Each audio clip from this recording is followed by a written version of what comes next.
कृषि के क्षेत्र में विज्ञान का योगदान। भारत के विकास और आर्थिक उत्थान के लिए किसी भी योजना का सबसे महत्वपूर्ण कारक एक भूखे असंतुष्ट लोगों को एक खुशहाल सुव्यवस्थित व्यक्ति में बदलना है। भोजन या तो आयात द्वारा या घर पर उत्पादन द्वारा हो सकता है। वैज्ञानिक के पास अन्य विधियां हैं। रसायनज्ञ, जीव विज्ञानी, इंजीनियर और यहाँ तक कि भौतिक विज्ञान की विज्ञान को बड़े पैमाने पर कृषि उत्पादन में लागू करने के लिए एक महान भूमिका निभाई है। कृषक की वजह से घर पर हम भोजन प्राप्त कर पा रहे हैं। आज भारत देश आत्मनिर्भर बनने की राह पर चल रहा है। पिछले 1.5 दशक में अलग अलग जलवायु और कठिन स्थितियों में विज्ञान और तकनीक जैसी प्रणाली ने कृषि करने का तरीका बदल दिया है। आज किसान नए आधुनिक और वैज्ञानिक तरीकों का प्रयोग कृषि में आवश्यक रूप से कर रहे हैं। कृषि में काम आने वाली आधुनिक वस्तुओं की मांग बढ़ रही है और किसान आधुनिक तरीकों की ओर ज़्यादा जानकारी जानना चाहते हैं।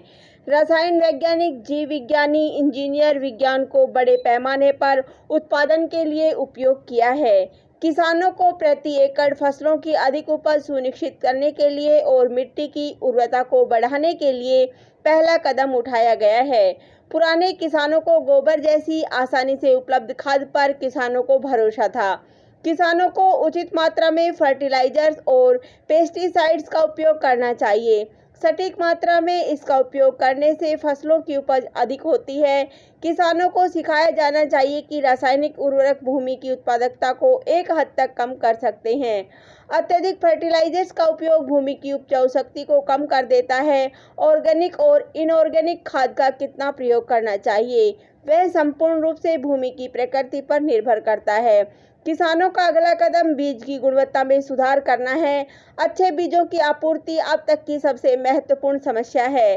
प्लांट ब्रीडिंग एक महत्वपूर्ण कला है। यह एक विशिष्ट विज्ञान है जिसे जानना किसानों के लिए जरूरी है।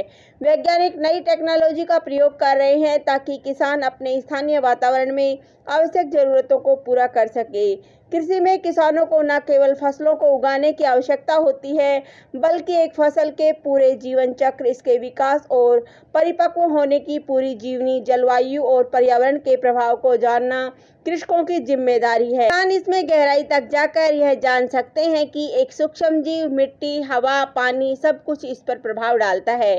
जब आप एक फसल उगाने के लिए विज्ञान को जानते हैं तो आप एक बेहतर उपज प्राप्त करने के तरीके बनाते हैं। आप जानते हैं कि किस मात्रा में पानी, खाद, किस प्रकार की मिट्टी, कौन से रसायन, कौन से कीड़े इसे प्रभावित कर सकते हैं और दिए गए इनपुट की सही मात्रा क्या है। यह बेहतर रूप से बढ़ने और शानदार उपज देने में मदद करेगा। इसके अलावा कृषकों को रोपण और प्रत्यारोपण की टेक्निक, रोपण के लिए मौसम, सिंचाई के तरीके, लगातार 2 पौधों के बीच की दूरी, जो पौधे पहले उगाए गए हैं वे भी उपज को प्रभावित करते हैं।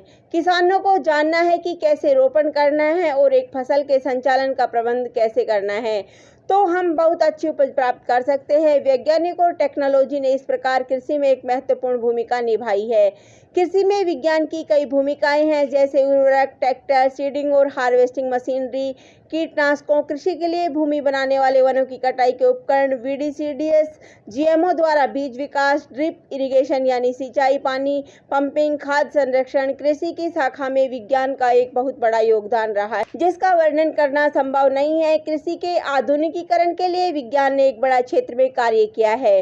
विज्ञान ने बिल्कुल विभिन्न प्रकार के हाइब्रिड क्रॉप्स यानी फसलों और उम्दा रसायनों का प्रयोग किया है।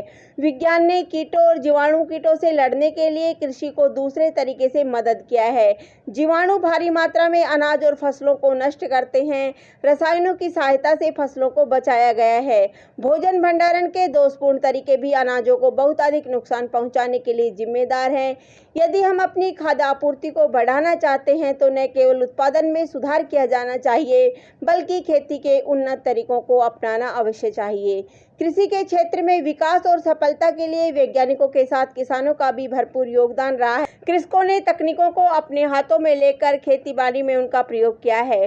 प्रयोगशाला को खेतों के नजदीक बनाया गया और बनाना चाहिए। गत वर्ष भारत ने 20 लाख टन का निर्यात किया और आने वाले वर्षों में भारत उन्नति की ओर अग्रसर होगा। निष्कर्ष, इस प्रकार विज्ञान को कृषि के क्षेत्र में और अधिक मूल्यवान बनाया जा सकता है।